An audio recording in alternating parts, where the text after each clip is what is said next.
El sonido del agua golpeando contra el muelle era lo único que se escuchaba en aquella noche sin luna. Miguel ajustó su chaqueta para protegerse del frío mientras consultaba la hora en su teléfono. 23:47. Sus amigos llevaban ya casi 20 minutos de retraso. Deberían estar aquí ya, murmuró para sí mismo, mirando nerviosamente hacia la densa niebla que cubría el puerto de Valparaíso. Este puerto chileno, uno de los más antiguos de Sudamérica, guardaba entre sus aguas turbias historias que pocos se atrevían a investigar. La más conocida, pero de la que nadie hablaba abiertamente, era la del barco de arroz. El mensaje de su amigo Dante había sido claro. Esta noche aparecerá. Tengo las coordenadas. Muelle 7, medianoche. No, fallas. Miguel era escéptico, pero la promesa de probar que una leyenda urbana era real resultaba demasiado tentadora para su canal de YouTube sobre fenómenos paranormales. Después de todo, estaban en temporada baja de visitas y necesitaba algo impactante. Miguel, una voz femenina rompió el silencio. Carla, su novia y cámara del canal, se acercaba junto a Dante, Pablo y Sofía. Los 5 formaban el equipo de Misterios sin resolver, un proyecto que había comenzado como una broma universitaria y ahora rozaba el 1.000.000 de suscriptores. Llegamos tarde porque tuvimos que despistar a un guardia de seguridad, explicó Dante, el experto en leyendas urbanas del grupo. ¿Están seguros de esto?, preguntó Sofía, siempre la más cautelosa. Mi abuelo trabajó toda su vida en este puerto y jamás quiso hablar de ese barco. Precisamente por eso estamos aquí, respondió Pablo mientras ajustaba su equipo de audio. Si los locales evitan el tema, debe haber algo real detrás. Dante sacó de su mochila una carpeta desgastada y la abrió bajo la tenue luz de una farola. El Fukushima Maru era un carguero japonés que transportaba arroz. Desapareció en 1963 durante una tormenta en el Pacífico, con 28 tripulantes a bordo. Nunca se encontró oficialmente. ¿Y extraoficialmente?, preguntó Carla. Según mis investigaciones, desde 1967 hay reportes de un barco fantasma que aparece en noches de niebla densa, siempre cerca de este muelle. Los pescadores locales lo llaman el barco de arroz. Dicen que se puede oler el arroz podrido a kilómetros. Miguel encendió su cámara frontal. Buenas noches, misteriófilos. Estamos en vivo desde el puerto de Valparaíso, a punto de investigar la legendaria aparición del barco de arroz, un carguero japonés. No estamos en vivo, le corrigió Carla en voz baja.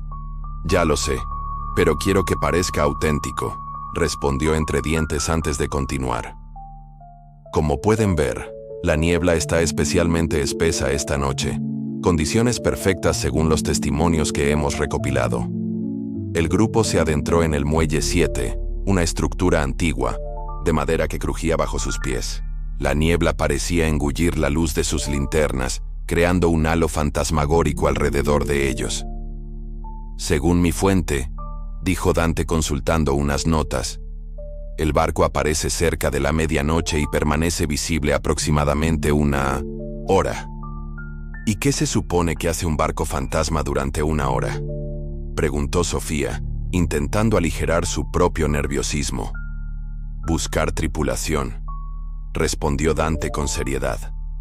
Cada vez que aparece, alguien desaparece en el puerto. Un silencio incómodo cayó sobre el grupo. La brisa marina trajo consigo un olor extraño, dulzón y pútrido a la vez. ¿Qué es eso?, Pablo arrugó la nariz. Huele como a arroz fermentado. Debe ser algún contenedor cerca, respondió Miguel, aunque su voz carecía de convicción. Carla enfocó su cámara hacia la densa niebla que cubría las aguas. Al principio no vio nada, pero entonces una forma oscura comenzó a materializarse lentamente. Miguel susurró.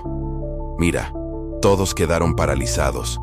A unos 100 metros de la muelle, emergiendo como una sombra a través de la espesa niebla, se podía distinguir la silueta de un viejo carguero. No llevaba luces, pero su casco oxidado reflejaba débilmente la escasa iluminación del puerto. No puede ser, murmuró Pablo. Tiene que ser otro barco, No hay ningún barco programado para esta noche, respondió Dante. Revisé los registros del puerto. Miguel sintió un escalofrío recorrer su espalda, pero el cosquilleo de la adrenalina era más fuerte. Con la cámara en alto, comenzó a caminar hacia el borde del muelle. Esto será épico. Vamos, tenemos que acercarnos más. Miguel, no creo que... comenzó a decir Carla, pero él ya avanzaba decidido por el muelle. El resto del grupo lo siguió con reticencia. A medida que se acercaban, los detalles del barco se hacían más visibles. El óxido que corroía su casco, las ventanas rotas del puente de mando y, lo más perturbador, la ausencia total de movimiento o sonido proveniente de la embarcación. Fukushima, Maru, leyó Sofía en voz alta, señalando las letras descoloridas en la proa. Es él, de verdad es el barco de la leyenda. Esto no tiene sentido, murmuró Pablo. Debe ser una recreación, algún tipo de atracción turística. ¿En temporada baja y sin publicidad?, cuestionó Dante. Además, mira el estado de ese casco. Esa oxidación es de décadas. El barco se había detenido perfectamente paralelo al muelle, como si una tripulación invisible hubiera lanzado amarras que no podían ver. No había motor encendido, ni el más mínimo sonido que indicara su funcionamiento. «Tenemos que subir», dijo Miguel, con la misma expresión que un niño ante un parque de atracciones.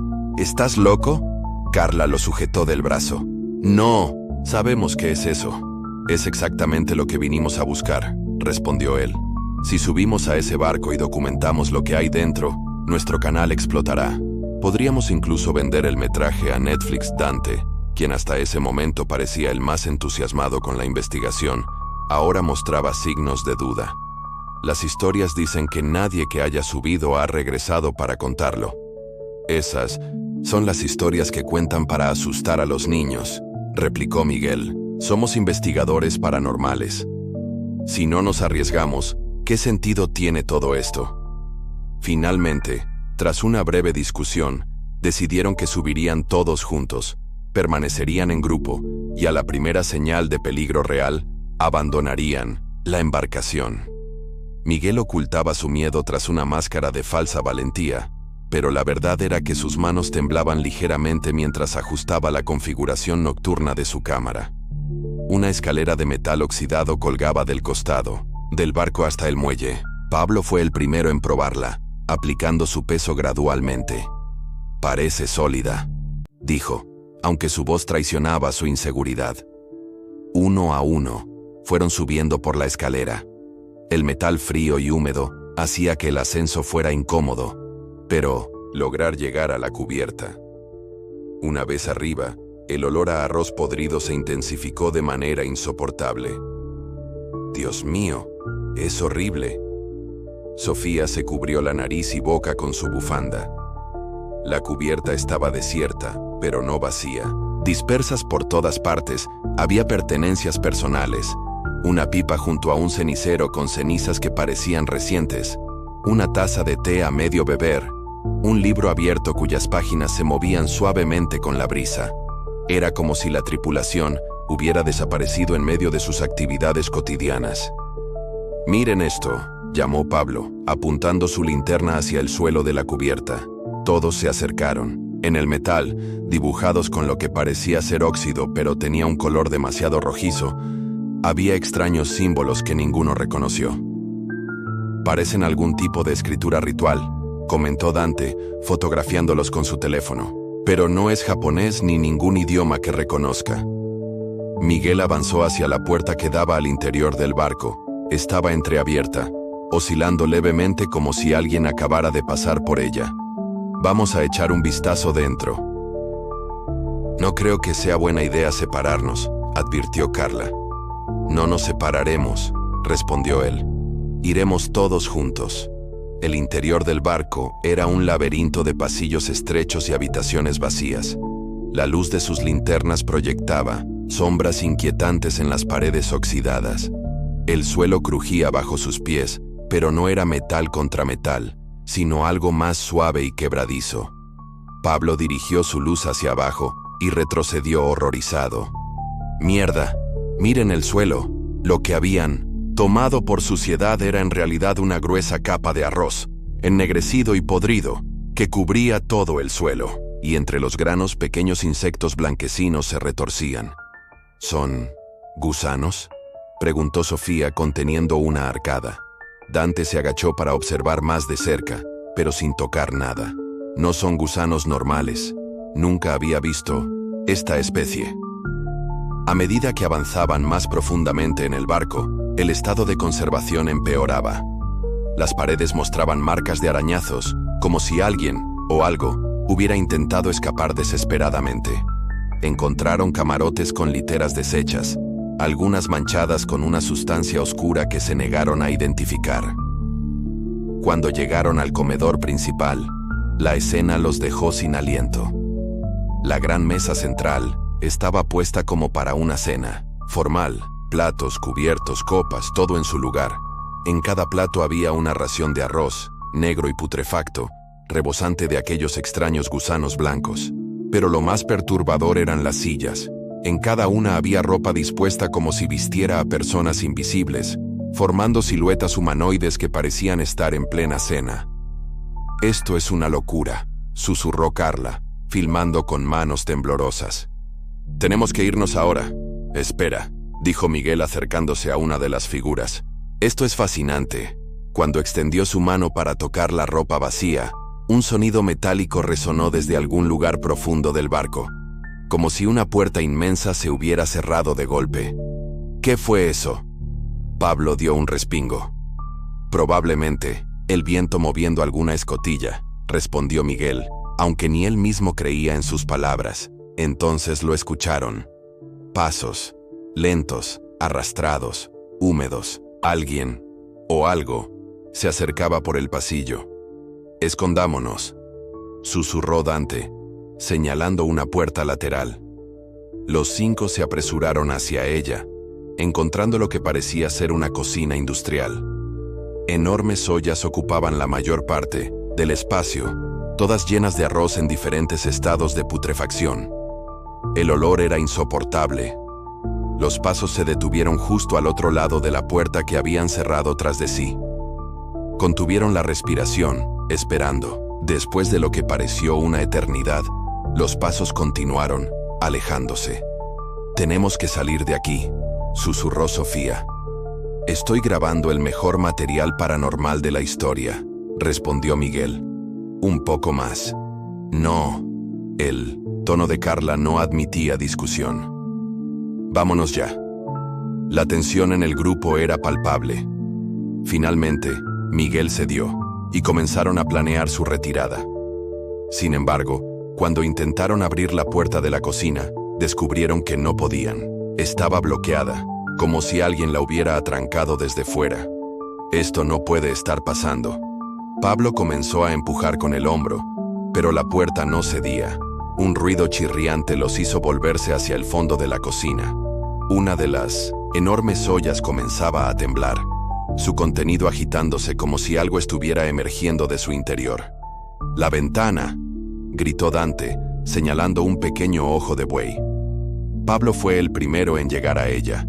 Tras forcejear un momento, logró abrirla. Era estrecha, pero podrían pasar uno a uno. «¡Rápido!», urgió, mientras el temblor de la olla se intensificaba. Sofía pasó primero, luego Carla. Cuando era el turno de Miguel, algo emergió finalmente de la olla más grande. Una mano pálida, hinchada, cubierta de arroz podrido y gusanos blancos. «¡Ahora!», gritó Pablo. Miguel pasó por la ventana justo cuando la criatura, porque ya no podían llamarlo persona, emergía completamente. Lo último que vio antes de saltar al agua fue a un ser humanoide, empapado, con la piel blanquecina y abultada, y cuencas vacías donde deberían estar los ojos, repletas de aquellos gusanos blancos.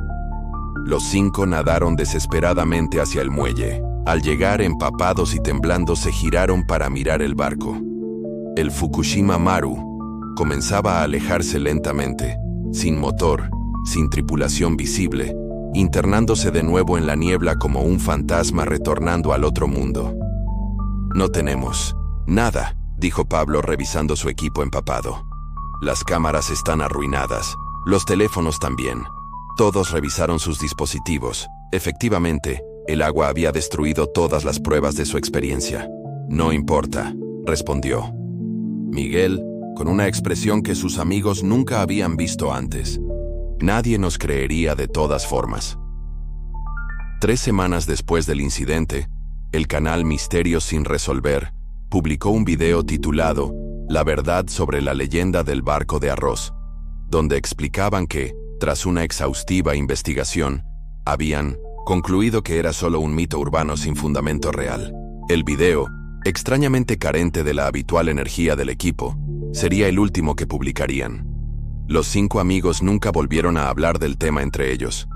Sin embargo, cada uno, en la soledad de sus hogares, lidiaba con el mismo problema.